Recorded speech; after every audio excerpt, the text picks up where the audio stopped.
Samantha, nice to meet you. Hi, nice to meet you too, Dr. George. Nice to meet you. So, um, I, I, I got information about you needing to get involved in therapy, and what I gathered, you just got out of hospital. Tell me about that. So what happened? What brought you here that made you decide to start doing some counseling? Well, so before I ended up in the hospital, I don't know, I was just sort of really out of control with kind of all my emotions. And I was doing pretty good most of the time, but I would just have moments where I just sort of have an outburst and I'd get really angry and just lose control of myself. Um, and some of my friends kind of were talking to me and said that maybe I should try to find some help and really talk to someone about it and everything. And so I went and I started talking to this doctor, and he thought that being put in a hospital for a while might be a good thing, and just being with someone like 24 hours a day. So that way, if I start to lose control, they could, I mean, someone would be there who knew what they were doing to kind of help me take back control. Um, I'd been struggling from a lot of amnesia just growing up. There's a lot of my life that I didn't remember. And, when I kind of started talking to people, they were like, that's not normal. And I guess I didn't really realize that. I thought maybe, as a child, like there's just a lot of your memory that you don't have because you're so young, you don't remember things and stuff. But um, they were saying that like there's a lot that I should remember, and there's ages that I should remember. And they thought that it would be good to really talk to someone and try to find those lost memories if they'll come. And so I started working with someone, and things started coming back, and a lot of things that just were really hurtful and explained why I was the way I was. And so when they thought I was ready to go, I thought maybe I still needed someone to talk to. And I don't think I was done. Samantha, it takes a lot of courage to do what you've done. I mean, to first of all, just go to a place that you haven't been before, and then to be around strangers, and then to allow yourself to think about things that you've never thought about before. So I want to give you courage, and I want to give you congratulations on doing that. So if I can just understand, so it sounds like you there are a lot of things that you experienced in the past. So did something happen in particular just to make you say, okay, now it's time for me to go into the hospital? Was there some event? Did something happen, or did something occur to you? Well, it kind of started when I was really little. I think I must have been like maybe 3 or 4 years old. Um, and my mom ran out on us.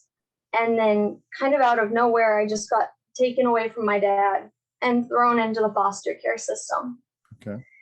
And that was sort of the start of everything bad. And it just felt like it never got better. It was just one thing after the next, year after year. And every now and then I'd end up with a family that was kind of better. And things seemed like maybe they'd be good and I could live there till I was 18, and that I could kind of survive. And then something would happen, or like sometimes it seemed like nothing happened, and then they'd just throw me out and like didn't want me anymore. And there were, times I met some of the kids who were in this system with me and at these homes, and we'd start to get close, and then I'd just never see them again overnight. And it really hurt, and it kind of made me afraid to start befriending people, because you know, why become friends if it's not going to last and if you're going to just lose them? Right.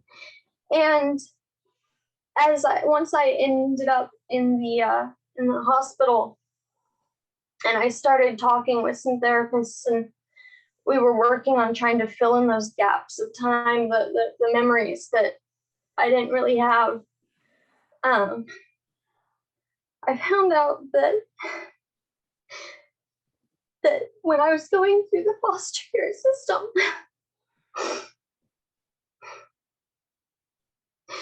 I was I was really sexually abused multiple times by some of the men who were supposed to be my father figure there. And it wasn't just me, it was also some of my friends that I made there. And and I guess I just blocked it out. I don't know. But um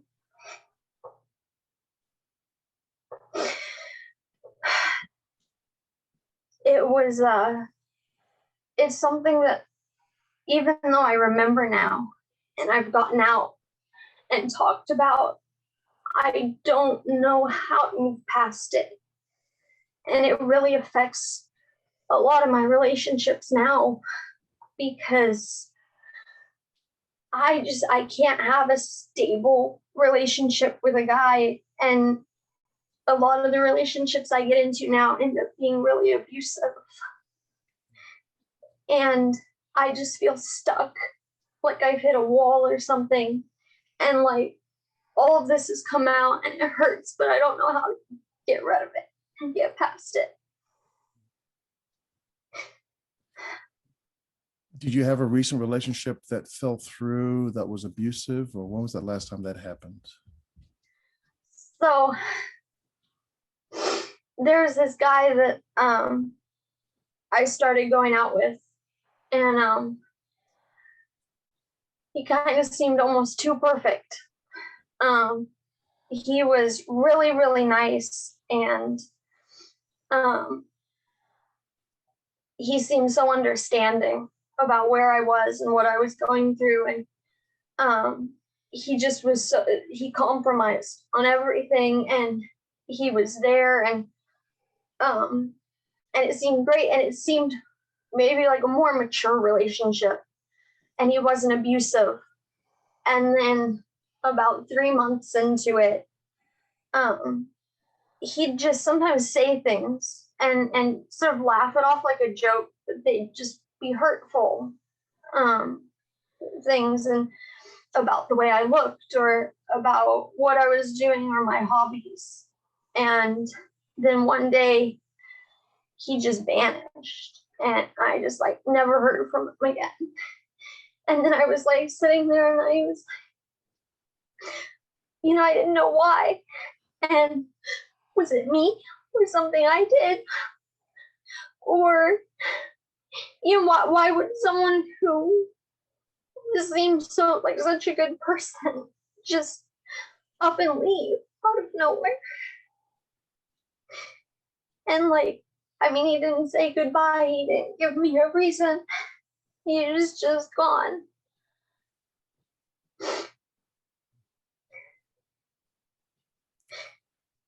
And So go ahead. well, since then, I kind of swore off dating. I was too afraid to do it, and then I ended up in the hospital, and I haven't seen anyone since. So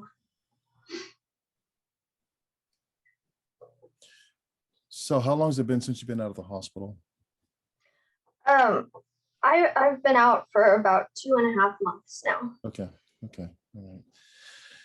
So it's good that you're getting back into therapy. So so it sounds like you're having a flood of all these feelings and thoughts. So what I want to focus on is how you're functioning today. It sounds like you have some insight about what has happened, and your struggle with boundaries and those type of things. So what I really want to focus on is how you're functioning and how you're establishing boundaries. So right now, are you involved in any kind of relationships? Um, I started trying to reconnect with some of the friends I had made before I went into the hospital. Um, while I was there, I didn't see them a whole lot, and I just really struggle with, like, I want friends and I want to have those relationships, but when I do, it's like as soon as I build friendships, I'm always looking for some reason to get out, Right. and it just it just feels like I'm there, but I'm disconnected. Like I have friends, but I'm not actively pursuing friendships, even though I want them. It's weird. I feel torn in half. Well, it's very And risky. Yeah, it's very risky for you. So go ahead and. well, so I've kind of tried reaching out a little, and then we kind of agreed on different, things to meet up for, and then they'd have something come up and cancel and be like, oh, we can reschedule. And then I just like, I didn't really reach out again. So um, I know that they're out there and that they said they really want to reconnect and stuff, but I've kind of been putting it off and avoiding it. And it sounds like you're being just very cautious. I mean, I think you have a lot of awareness of what has hurt you in the past, but you're being very cautious. So has there been someone that you actually had a good relationship with? It could be maybe not over the last 2 months, but in the past, someone that you said that you did have a good relationship with. Did you ever have that experience? Um, when I was about 7 or so, there was this girl that I met at one of the homes I was at, Okay. and she and I became really good friends. We were so much alike, and we had a lot of similar experiences in just life, and we really connected and became so close. And I was at that home for about 2 years. Um, and all of a sudden, kind of 6 months before I ended up leaving, um, the lady who was in charge of that home and taking care of us separated us. And she said that we couldn't like hang out together or anything anymore, even though we were living under the same roof. And um, that friend of mine, she was a real rebel, but she would sneak over to the side of the house I was on all the time and play with me anyway and stuff. But whenever she got caught doing it, she'd get really punished. Um, she'd get taken to her room and just like almost beat. I mean, I didn't see any of it, but I could hear her, and she'd come play with me again anyway. And as much as I really loved her and like she was such a good friend and everything, it also, I felt like it was my fault that she was being punished because, again, there was some reason she wasn't allowed to play with me. And it was very singled out. And I don't know what was wrong with me that I was like isolated at that point. Um, but we kind of lived like that for about 6 months, and then I just got moved on. And after that, I really kind of stopped pursuing close friendships because I didn't want anyone else to go through that. So you felt there was something wrong with you while this was happening to her. Is that what you're thinking?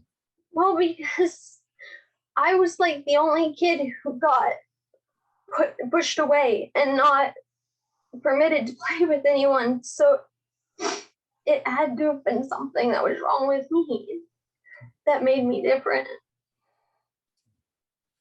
You mentioned about experiencing abuse. How old were you when you experienced that abuse? Um, It started when I was, I think, about maybe 6. 6. Is kind of what I remember. And it was the second foster home that I ended up in. And that one was, it was a couple, and the wife never believed me about anything. And whenever I tried to come to her and tell her about what was happening, then she used to like smack me and scream, and just, she said I was a liar, and that never happened in her house, and that her husband would never do anything like that. And that I was just making it all up for attention. I'm so sorry that happened to you. And you were so young, you're 6 years old. You know, oftentimes when people experience trauma, that's where they find themselves becoming emotionally stuck. And I wonder if that 6-year-old is still here with you right now as we're talking, or if you're ever able to identify that person as being the one that still feels. Because for a lot of us, when we experience that type of trauma, we tend to get stuck at that age. So if this child was sitting here right now, Samantha, and talking, what is she feeling right now? What is your 6-year-old side feeling right now?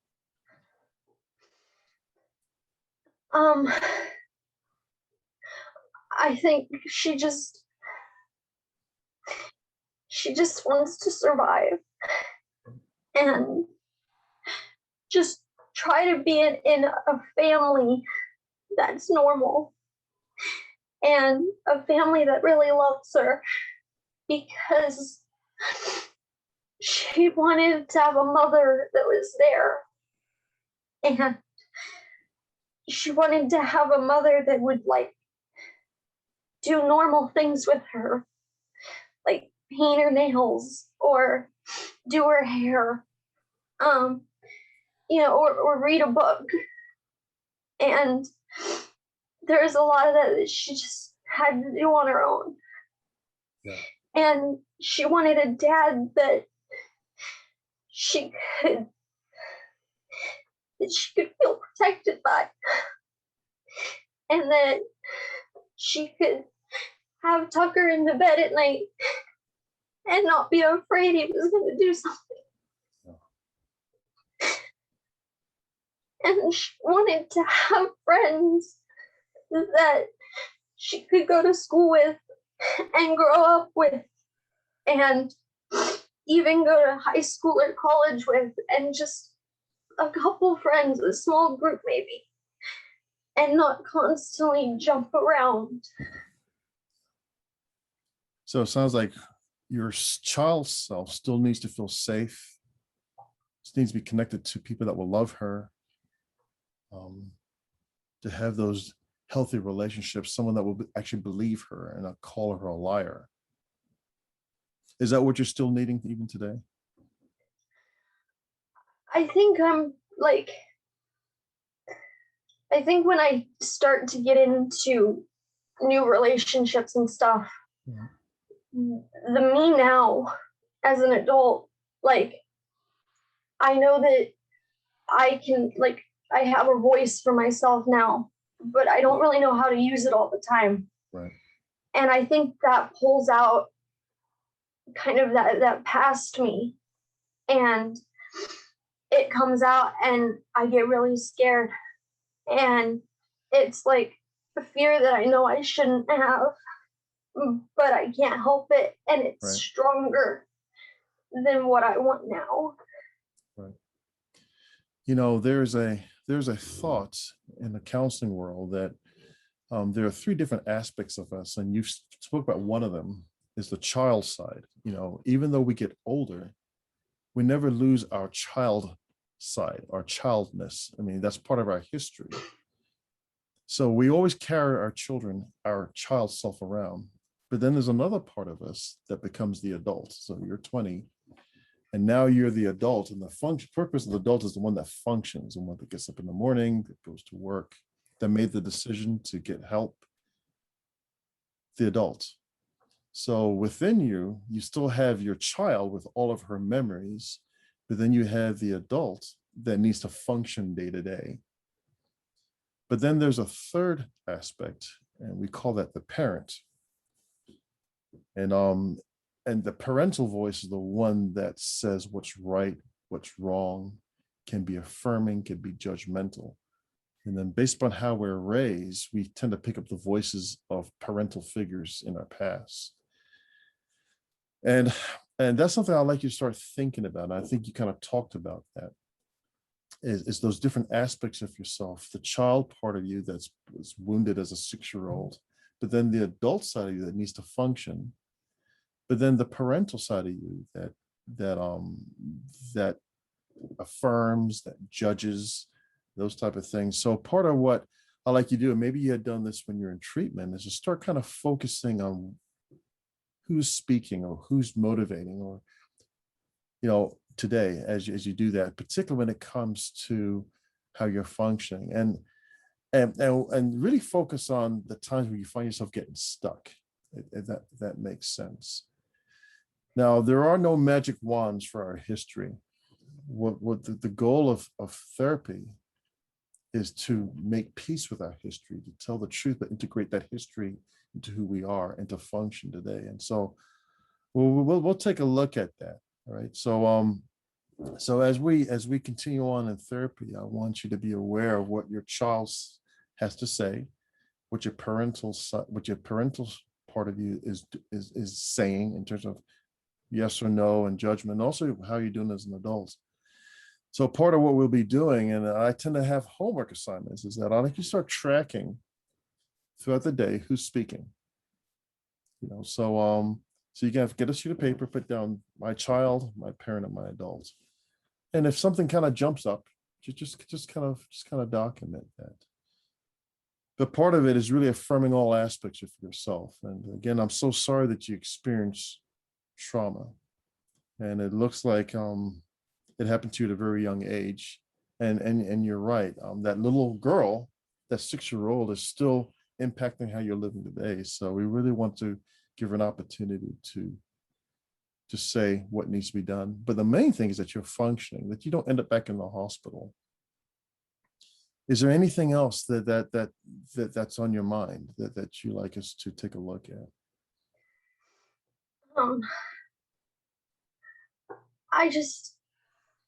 I think through these therapy sessions, I really want to, everyone constantly tells me when I was like in the hospital and stuff, they say you can't get over it until you forgive, right? And and I just don't know how to, but I feel like when I'm not, all these people have forgotten me, but I'm still holding on to all of them. Yeah. And I'm so angry at them. But like, this anger is really exhausting physically. Yeah. And it impacts my everyday life. And if I can get rid of that somehow, I don't know whether it's through forgiveness or just some way to forget them or what it is. But if I can get rid of that, so that I have just energy to function, then I want to try that when we do therapy. Okay. I think that's just excellent. And that's probably one of the toughest things is, how do you tell the truth of what has happened in the past, but then let those things go so they don't impact how you are today and live your life? So Samantha is finding ways for you to tell the truth, but at the same time, not allowing those truths to drain your life so that you're not functioning and living the kind of life you're doing. And again, forgiveness is one of those tough topics. I think I read going through your assessment. You mentioned that you're a person of faith, and we can certainly explore spirituality and how that ties into it. But you're right. Forgiveness is a tough issue. And I think a lot of us have, there are a lot of misunderstandings of exactly what that is. But I will join you on that. Join you on you being able to tell your story at the same time to somehow be released from the trauma that you experienced so you can live a good life today. All right, so at this time that we're going to need to stop, and we'll look at appointments for next time, and remember your homework assignment. Start tracking how you're doing. If there's, let me change that. If there's a high point, write down that one high point. If there's a low point, write down that one low point, and then we'll process it in terms of who's experiencing it. Is it your child, your adult, or your parent? Would that be okay? That sounds good. All right. Samantha, great meeting with you. We'll talk soon. Thank you. Bye-bye. Bye.